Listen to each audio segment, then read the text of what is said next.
మరి నేను స్ట్రైట్‌గా అర్హత లేని ఇంకోసారి చెప్తున్నాను. అర్హత లేని వాళ్ళు ప్రభుత్వం ఇచ్చే ఫ్రీ బీస్ అంటే ఉచిత పథకాలని పొందుతున్న వారికి నేను స్ట్రైట్‌గా మరి సూటిగా ఒక ప్రశ్న అడుగుతున్నాను.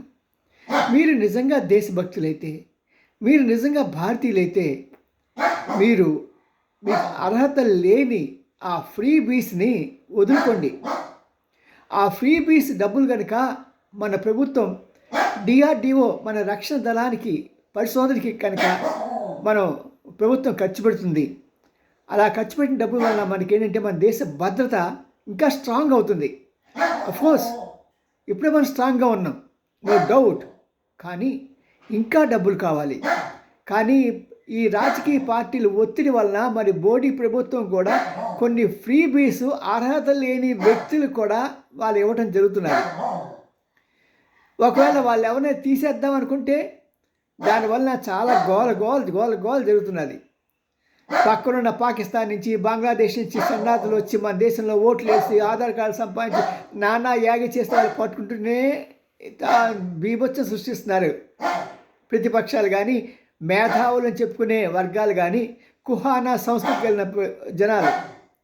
మరి ఇప్పుడు ఫ్రీ బీస్ కనుక తీశారు, కార్లో వచ్చి ఫ్రీ బియ్యం తీసుకెళ్తారు. చివిల్ దొంపలు లేక బ్రతుకొచ్చాడా?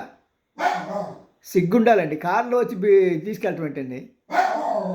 నిజంగా ఏ జన్మ కుక్క కూడా అలా చేయదు. కుక్క కూడా దాన్ని నిండిపోయిన తర్వాత అది దాని అన్నం వేపు కానీ మొక్క వేపు కానీ చూడదండి. మరి అలాంటి దౌర్భాగ్యం బతుకులు వద్దండి. మీరు ఫ్రీగా ఇవ్వండి. మరి చూడండి, మోడీ గారు పిలిపిస్తే గ్యాస్ సిలిండర్స్ ఎంతమంది వాలంటీర్గా వాళ్ళ మటుకు వాళ్ళు మాకు వద్దు బాబు అని చెప్పి ఇచ్చేశారు. మరి ఈ రోజున కేంద్ర ప్రభుత్వం ఇస్తున్న బియ్యాలం అంతా కూడా నిజమైన వాళ్ళు దాంట్లో మహా అంటే 10 to 15% రీచ్ అవుతున్నది. మిగతా 80% అర్హత లేని వారికి చేరుతున్నది. ఆ డబ్బులన్నీ ఎవరి దగ్గరికి వెళ్తున్నాయి? స్వీట్ షాపుల దగ్గరికి.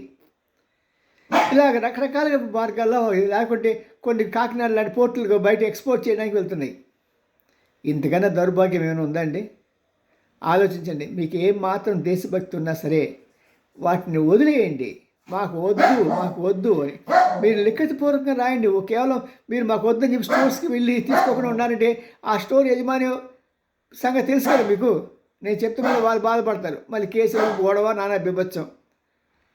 ఎంత ఎలా ఉందంటే మొగుడు కొట్టినందుకే కాదట, ఆడపడిచి ఈ నవ్వినందుకట, వాళ్ళు చేస్తున్నందుకు కాదు, మా వాళ్ళు చెప్పినందుకు ఏడుస్తూ వస్తారు. See you me and Ramji senior journalist గురించి బాయ్.